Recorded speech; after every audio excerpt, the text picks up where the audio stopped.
ವೇದಿಕೆ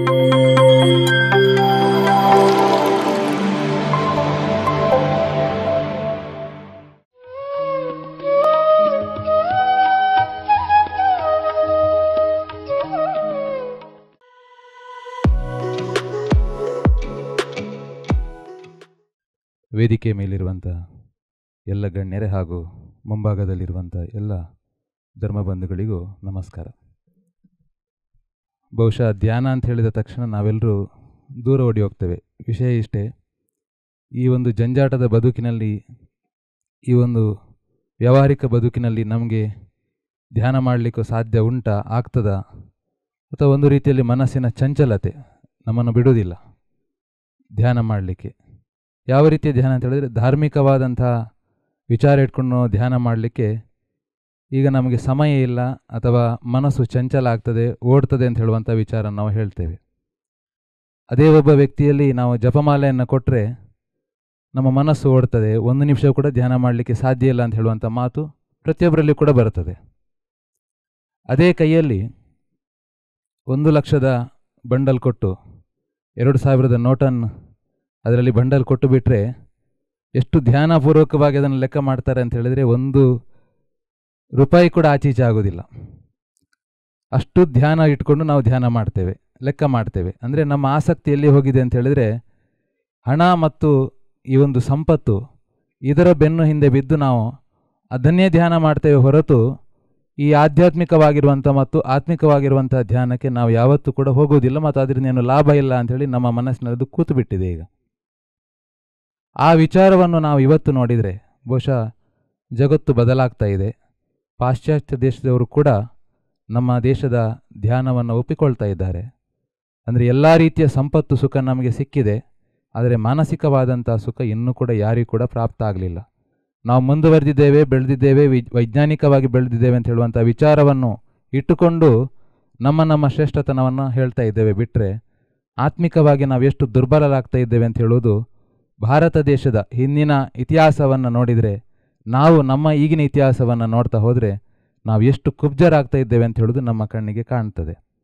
ಆ ನಿಟ್ಟಿನಲ್ಲಿ ಈ ಧ್ಯಾನದ ವಿಚಾರವನ್ನು ನಾನು ಕೂಡ ಹೆಚ್ಚು ಆಧ್ಯಾತ್ಮಿಕವಾಗಿ ಆಸಕ್ತಿ ಇರೋದರಿಂದ, ಬಹುಶಃ ಭಾರತಿ ಮೇಡಮ್ ಅವರು ಫೋನ್ ಮಾಡಿದಾಗಲೇ ಇಂಥದ್ದೊಂದು ಕಾನ್ಸೆಪ್ಟ್ ಇಟ್ಕೊಂಡಿದ್ದೇವೆ, ನಿಮ್ಮ ಸಹಕಾರ ಬೇಕು ಅಂತ ಕೇಳಿದಾಗ ಖಂಡಿತವಾಗಿಯೂ ನನ್ನ ಸಹಕಾರ ಇದೆ. ನೀವು ಏನು ನಿಮ್ಮ ಆಸಕ್ತಿಯಲ್ಲಿ ಏನಿದೆ ಅದನ್ನು ನಾವು ಖಂಡಿತವಾಗಿ ಪೂರೈಸುವಂಥ ಕೆಲಸವನ್ನು ಮಾಡೋಣ ಅಂಥೇಳಿ ಅವರ ಜೊತೆಯಲ್ಲಿ ಸುಮಾರು 25-30 ಮಂದಿ, ಸುದರ್ಶನ್ ಸರ್ ಕೂಡ ಇದ್ದರು, ಬೆಂಗಳೂರಿಗೆ ಹೋಗಿ ಆಧ್ಯಾತ್ಮಿಕವಾದಂಥ ಒಂದು ಚಿಂತನೆಯನ್ನು ಪಸರಿಸಿದಂಥ ಪತ್ರಿಜಿಯವರ ಆ ಭವ್ಯ ಪಿರಮಿಡನ್ನು ನೋಡಿ ನಾವು ಸಣ್ಣ ರೂಪದಲ್ಲಿ ಇಲ್ಲಿ ಕೂಡ ಮಾಡೋಣ ಅಂತ ಹೇಳಿಕೊಂಡು ಅವರ ಮನೆಯ ಮೇಲ್ಭಾಗದಲ್ಲಿ, ಬಹುಶಃ ಈ ಒಂದು ಅವಕಾಶ ನಮಗೆ ಯಾರಿಗೂ ಕೂಡ ಕೊಡೋದಿಲ್ಲ, ಯಾರು ಅಷ್ಟು ಹೃದಯ ವೈಶಾಲ್ಯ ಉಳ್ಳವರು ಈಗ ಕಡಿಮೆ. ಅಂಥ ಒಂದು ಸಂದರ್ಭದಲ್ಲಿ ಭಾರತಿ ಮೇಡಮ್ ಒಂದು ಸಣ್ಣ, ಅವರ ಭಾಳ ಕಷ್ಟದ ಸ್ಥಿತಿಯಲ್ಲಿ ಅದನ್ನು ಮಾಡ್ಕೊಂಡು ಬಂದರು. ಯಾಕೆಂದರೆ ನಮಗೆ ಖರ್ಚು ಕೂಡ ಹೆಚ್ಚಾಗಬಾರ್ದು, ಯಾರಿಗೂ ಒತ್ತಡವೂ ಬೀಳಬಾರ್ದು, ಯಾರು ಆಸಕ್ತಿಯಿಂದ ಇದ್ದರೆ ಅವರಿಂದ ಏನು ಕೊಡ್ತಾರೆ ಅದನ್ನು ತೆಗೆದುಕೊಂಡು ನಾವು ಈ ಒಂದು ಸುಂದರವಾದಂಥ ಧ್ಯಾನ ಕೇಂದ್ರ ಮಾಡೋಣ ಅಂಥೇಳಿ.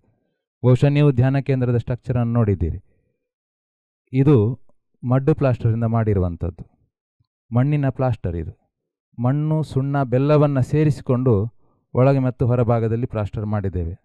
ವಿಷಯ ಇಷ್ಟೇ, ನಮ್ಮ ಪ್ರಾಚೀನವಾದಂಥ ಎಲ್ಲ ಮನೆಗಳನ್ನು, ಬಸದಿಗಳನ್ನು, ದೇವಸ್ಥಾನಗಳನ್ನು ನೋಡಿದರೆ ಅದಿರುವಂಥದ್ದು ಮಣ್ಣು, ಸುಣ್ಣ, ಬೆಲ್ಲ ಮಿಶ್ರಿತವಾಗಿರುವಂಥದ್ದು. ಅದರೊಳಗೆ ಯಾರು ಹೋಗ್ತಾರೆ ಅದರಲ್ಲಿ ಅದರದಾದಂಥ ಒಂದು ಪಾಸಿಟಿವ್ ಎನರ್ಜಿ ಇದೆ. ಮಣ್ಣು ಉಸಿರಾಡ್ತದೆ, ಬೆಲ್ಲ ಉಸಿರಾಡ್ತದೆ, ಸುಣ್ಣ ಉಸಿರಾಡ್ತದೆ. ನೀವು ಅದೇ ಸಿಮೆಂಟ್ ಕಾಂಕ್ರೀಟನ್ನು ಹಾಕಿಬಿಟ್ರೆ ಅದು ಸ್ತಬ್ಧವಾಗಿ ಬಿಡ್ತದೆ. ಹಾಗಾಗಿ ಪಾಸಿಟಿವ್ ಎನರ್ಜಿ ಎನ್ನುವಂಥದ್ದು ಅದರೊಳಗೆ ಯಾರು ಹೋಗ್ತಾರೆ ತನ್ನಿಂದ ತಾನಾಗಿ ನಮ್ಮಲ್ಲಿರುವಂಥ ಪಾಸಿಟಿವ್ ಎನರ್ಜಿ ಅಲ್ಲಿ ಒಂದು ಶೇಖರಣೆ ಆಗ್ತದೆ. ಹಾಗಾಗಿ ನಾವು ಕಾಂಕ್ರೀಟ್ ಮನೆಗೆ ಅಥವಾ ಕಾಂಕ್ರೀಟಿಂದ ಕಟ್ಟಿದಂಥ ಯಾವುದೇ ಸ್ಟ್ರಕ್ಚರ್ ಒಳಗೆ ಹೋದರೆ, ಅದು ದೇವಸ್ಥಾನ ಇರ್ಬೋದು, ಯಾವುದೇ ಒಂದು ಧಾರ್ಮಿಕ ಕ್ಷೇತ್ರಗಳಿರ್ಬೋದು, ಅದರಲ್ಲಿ ಎನರ್ಜಿ ಬರುವುದಿಲ್ಲ. ಅದೇ ರೀತಿಯಲ್ಲಿ ಅದರಲ್ಲಿ ಇರುವಂಥವರು ಕೂಡ ಅಷ್ಟೇ ಶಕ್ತಿವಂತರಾಗ್ತಾರೆ. ಅವರಲ್ಲಿ ಯಾವುದೇ ರೀತಿಯ ನೆಗೆಟಿವ್ ಎನರ್ಜಿ ಅವರ ಹತ್ತಿರ ಬರಲಿಕ್ಕೆ ಸಾಧ್ಯ ಇಲ್ಲ. ಆ ಕಾರಣದಿಂದಾಗಿ ಧ್ಯಾನ ಕೇಂದ್ರಕ್ಕೆ ಇಂಥ ಒಂದು, ನಾವು ಬಹುಶಃ ಮಣ್ಣಿನ ಪ್ಲಾಸ್ಟರಿಂಗ್ ಇದು ಎಲ್ಲಿ ಕೂಡ ಇಲ್ಲ. ಇದು ಪ್ರಪ್ರಥಮವಾಗಿ ಒಂದು ಮನೆಯನ್ನು ಮಾಡಿದೆ. ಅದೇ ಕಾನ್ಸೆಪ್ಟ್ ನಾವು ಇಲ್ಲಿ ಕೂಡ ಮಾಡೋಣ ಅಂತ ಹೇಳಿಕೊಂಡು, ಅವರಿಗೆ ಸ್ವಲ್ಪ ಹಣಕಾಸಿನ ಅಡಚಣೆ ಆದರೂ ಕೂಡ ಸುಣ್ಣ ಬೆಲ್ಲವನ್ನು ಸೇರಿಸ್ಕೊಂಡು, ಯಾಕೆಂದರೆ ಈಗ ಇಂಥ ಕೆಲಸ ಮಾಡುವವರು ಕೂಡ ಇಲ್ಲ. ಹಾಗಾಗಿ ಹಣಕಾಸಿನ ಅಡಚಣೆ ಆದರೂ ಕೂಡ ನಾನು ಹೇಳಿದೆ, ನೀವು ಸಮಯ ತೆಗೆದುಕೊಳ್ಳಬೇಕಾದ್ರೆ ಆದರೆ ಮಾಡುವುದಾದರೆ ಅದೇ ರೀತಿಯಲ್ಲಿ ಮಾಡೋಣ, ಮತ್ತು ನಿಮಗೆ ಹೇಗೆ ಹೇಗೆ ಸಹಕಾರ ಬರ್ತದೆ ಆ ರೀತಿಯಲ್ಲಿ ಮತ್ತೆ ಉತ್ತಮ ರೀತಿಯಲ್ಲಿ ನಾವು ಮಾಡ್ಕೊಂಡು ಹೋಗ್ಬೋದು. ಇನ್ನೂ ಕೂಡ ಕೆಲವು ಕೆಲಸಗಳಿವೆ, ಅದು ನಿಮ್ಮೆಲ್ಲರ ಸಹಕಾರದಿಂದ ಖಂಡಿತವಾಗಿಯೂ ಅದು ಉತ್ತಮ ರೀತಿಯಲ್ಲಿ ನಡೆಸಲಿಕ್ಕೆ ಸಾಧ್ಯ ಆಗ್ತದೆ. ಮತ್ತು ನಾನು ಕೂಡ ಹೇಳಿದೆ, ಒಂದು ಧಾರ್ಮಿಕವಾದಂಥ ವಿಚಾರ ಇಟ್ಕೊಂಡು ನೀವು ಮುಂದುವರಿಯೋದ್ರಿಂದ ನನ್ನ ಫೀಸ್ ಇರ್ಬೋದು ಅಥವಾ ಅದರ ಬಗ್ಗೆ ಏನೇನು ನೀವು ಟೆನ್ಷನ್ ಮಾಡಲಿಕ್ಕೆ ಹೋಗಬೇಡಿ. ನಿಮ್ಮ ಸೇವೆಯಲ್ಲಿ ನಾನು ಕೂಡ ನಿಮ್ಮ ಜೊತೆ ಸಹಭಾಗಿಯಾಗಿ ಇರ್ತೇನೆ ಎನ್ನುವಂಥ ಕಾರಣಕ್ಕಾಗಿ ನಾವು ಯಾವುದೇ ಫಲಾಪೇಕ್ಷೆ ಇಟ್ಕೊಂಡು ಈ ಕೆಲಸವನ್ನು ಮಾಡಲಿಲ್ಲ. ಯಾಕೆಂದರೆ ಇವತ್ತು ನಾವು ಗಮನಿಸಿರ್ಬೋದು, ಇಷ್ಟು ಜನ ಸೇರಿದ್ದೀರಿ. ನನಗೆ ಒಂದು ವಾಟ್ಸಪ್ ಮೆಸೇಜಲ್ಲಿ ಅವ್ರು ಹೇಳಿದರು, ಇಂಥ ಕಾರ್ಯಕ್ರಮ ಇಟ್ಕೊಂಡಿದ್ದೀವಿ, ನೀವು ಒಂದ್ಸರಿ ಬಂದು ಹೋಗಬೇಕು ಅಂತ. ಇಷ್ಟು ದೊಡ್ಡ ಜನ ಸೇರ್ತಾರೆ ಅಂತ ಹೇಳಿ ನನಗೆ ಕೂಡ ಗೊತ್ತಿರಲಿಲ್ಲ. ಇಷ್ಟು ದೊಡ್ಡ ಸಂಖ್ಯೆಯಲ್ಲಿ ಸೇರಿದ್ದೀರಿ ಅಂತ ಹೇಳಿದರೆ ಇದರ ಉದ್ದೇಶ ಇನ್ನೂ ಕೂಡ ಒಳ್ಳೆಯದಾಗ್ತದೆ ಮತ್ತು ಎಲ್ಲರಿಗೂ ಕೂಡ ಅವಶ್ಯಕತೆ ಇದೆ ಅಂಥೇಳಿ ಇದರ ಅರ್ಥ. ಮತ್ತು ಬಂದವರು ಇದನ್ನು ಆದಷ್ಟು ಹೆಚ್ಚಿನ ರೀತಿಯಲ್ಲಿ ನಾವು ಪ್ರಚಾರ ಮಾಡಬೇಕು. ಈಗ ನಮ್ಮ ಬಸದಿಗಳಿರ್ಬೋದು, ದೇವಸ್ಥಾನಗಳಿರ್ಬೋದು, ಎಲ್ಲವೂ ಕೂಡ ಧ್ಯಾನ ಕೇಂದ್ರಗಳೇ. ಆದರೆ ಇದರ ಉದ್ದೇಶ ಈಗ ಬದಲಾಗಿಬಿಟ್ಟಿದೆ, ಬೇರೆ ಆಗಿಬಿಟ್ಟಿದೆ. ನೀವು ಸ್ಟ್ರಕ್ಚರ್ ಇದನ್ನು ನಾವು ಎಲ್ಲ ದೇವಸ್ಥಾನದಲ್ಲಿ ಕೂಡ ಕಾಣ್ತೇವೆ, ಆದರೆ ಎಲ್ಲಿ ನಾವು ಅದನ್ನು ಉಪಯೋಗಿಸ್ಕೊಳ್ತಾ ಇದ್ದೇವೆ, ಅದನ್ನು ಬಳಸ್ಕೊಳ್ಳೋದಿಲ್ಲ. ಹಾಗಾಗಿ ಇಂಥ ಒಂದು ಕ್ಷೇತ್ರಗಳನ್ನು, ಇಂಥ ಒಂದು ವಿಚಾರಗಳನ್ನು ನಾವು ನಮ್ಮ ದಿನನಿತ್ಯದ ಚಟುವಟಿಕೆಯಲ್ಲಿ ಬಳಸ್ಕೊಂಡಾಗ ದಿನಕ್ಕೆ 1 ಗಂಟೆ ಧ್ಯಾನ ನಮ್ಮ 23 ಗಂಟೆಯನ್ನು ಬಹಳ ಒಳ್ಳೆಯತನದಿಂದ ಒಳ್ಳೆಯ ವಿಚಾರಗಳೊಂದಿಗೆ ನಡೆಸಲಿಕ್ಕೆ ಸಾಧ್ಯ ಆಗ್ತದೆ. ಹಾಗಾಗಿ ಇವತ್ತಿನ ಈ ಸಭೆಯನ್ನು ನೋಡಿದಾಗ ಹೆಚ್ಚು ಮಂದಿ ಸ್ತ್ರೀಯರೇ ಇದ್ದಾರೆ ಇದರಲ್ಲಿ. ಬಹುಶಃ ಒಂದು ಮನೆಯಲ್ಲಿ ಒಂದು ಹೆಣ್ಣು ವಿದ್ಯಾಭ್ಯಾಸ ಇರ್ಬೋದು ಅಥವಾ ಯಾವುದೇ ಒಂದು ಶಾಸ್ತ್ರದ ವಿಚಾರ ಇರ್ಬೋದು, ಇದನ್ನು ತಿಳ್ಕೊಂಡಿದೆ ಅಂತ ಹೇಳಿದರೆ ಆ ಮನೆ ಬೆಳಗ್ತದೆ, ಆ ಸಮಾಜ ಬೆಳಗ್ತದೆ. ಹಾಗಾಗಿ ಸ್ತ್ರೀಯರು ವಯೋವೃದ್ಧರು ಇರ್ಬೋದು ಅಥವಾ ಯೌವನದವರು ಇರ್ಬೋದು, ಎಲ್ಲರೂ ಸೇರಿಕೊಂಡು ಇಂಥದ್ದು ನಮಗೆ ಬೇಕು ಅಂಥೇಳಿ ಅಪೇಕ್ಷೆ ಪಟ್ಟಿರುವುದರಿಂದ ಪುರುಷರಿಗಿಂತ ಹೆಚ್ಚಾಗಿ ಸ್ತ್ರೀಯರಿಗೆ ಈ ವಿಚಾರ ಬಂದರೆ ಸಮಾಜದಲ್ಲಿ ಉತ್ತಮವಾದಂಥ ಬೆಳವಣಿಗೆಯನ್ನು ನಾವು ಕಾಣಲಿಕ್ಕೆ ಸಾಧ್ಯ ಇದೆ. ಬಹುಶಃ ಇವದನ್ನು ನಾವು ಕಾಣ್ತಾ ಇದ್ದೇವೆ. ಮುಂದೆ ಕೂಡ ಇದು ಅತ್ಯಂತ ವಿಸ್ತಾರವಾಗಿ ಬೆಳೆಯಲಿ. ನಮ್ಮಿಂದೇನು ಸಹಕಾರ ಇದನ್ನು ನಾವು ಖಂಡಿತವಾಗಿ ಕೊಡ್ತೇವೆ. ಭಾರತಿ ಮೇಡಮ್ ಅವರ ಈ ಶ್ರಮಕ್ಕೆ ಮತ್ತಷ್ಟು ಉತ್ತಮ ರೀತಿಯಲ್ಲಿ ನಾವೆಲ್ಲರೂ ಹೆಗಲಿ ಸೇರಿಸಿಕೊಂಡು ಕೆಲಸ ಮಾಡಿದಾಗ ಈ ಪತ್ರಿಜಿಯವರ ಉದ್ದೇಶ ಇರ್ಬೋದು ಅಥವಾ ಸಾಮಾಜಿಕ ಬದುಕಿರ್ಬೋದು, ಇದು ವ್ಯವಸ್ಥಿತ ಆಗಲಿಕ್ಕೆ ಸಾಧ್ಯ ಇದೆ.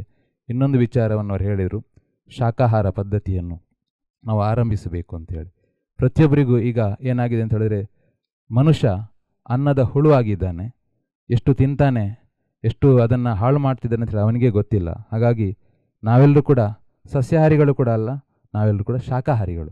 ಸಸ್ಯ ಅಂತ ಹೇಳಿದರೆ ಸಸ್ಯಕ್ಕೂ ಕೂಡ ಜೀವ ಇದೆ ಅಂಥೇಳಿ ನಾವು ಒಪ್ಪಿಕೊಳ್ತೇವೆ. ಅದನ್ನು ಶಾಖೆ ಅಂತ ಹೇಳಿದರೆ ಆ ಸಸ್ಯದ ಶಾಖೆಯಲ್ಲಿ ಬೆಳೆದಂಥ ವಸ್ತುವನ್ನು, ಹಣ್ಣನ್ನು ಅಥವಾ ಭತ್ತ ಇರ್ಬೋದು, ಅದೆಲ್ಲವನ್ನು ಕೂಡ ಶಾಖೆಯ ಏನು ಉತ್ಪತ್ತಿ ಇದೆ ಅದನ್ನು ತಿಂದು ಬದುಕುವವರು ನಾವು. ಹಾಗಾಗಿ ದೇಶ ಶಾಕಾಹಾರದತ್ತ ಹೋದರೆ ಖಂಡಿತವಾಗಿ ದೇಶದ ಭವಿಷ್ಯ ಒಳ್ಳೆಯದಿದೆ, ನಮ್ಮ ಮನಸ್ಸಿನ ಚಿಂತನೆಗಳು ವಿಸ್ತಾರ ಆಗಲಿಕ್ಕೆ ಸಾಧ್ಯ ಇದೆ ಅಂತ ಹೇಳುವಂಥ ಮಾತನ್ನು ಹೇಳುತ್ತಾ ಈ ಅವಕಾಶಕ್ಕಾಗಿ ವಂದಿಸ್ತಾ ನನ್ನೆರಡು ಮಾತುಗಳನ್ನು ಮುಗಿಸ್ತೇನೆ. ನಮಸ್ಕಾರ. PMC ಕನ್ನಡ ಚಾನೆಲ್ ಅನ್ನು ಲೈಕ್ ಮಾಡಿ, ಶೇರ್ ಮಾಡಿ, ಸಬ್ಸ್ಕ್ರೈಬ್ ಮಾಡಿ ಮತ್ತು ಮಾಡಿಸಿ. ಎಲ್ಲರಿಗೂ ಧನ್ಯವಾದಗಳು.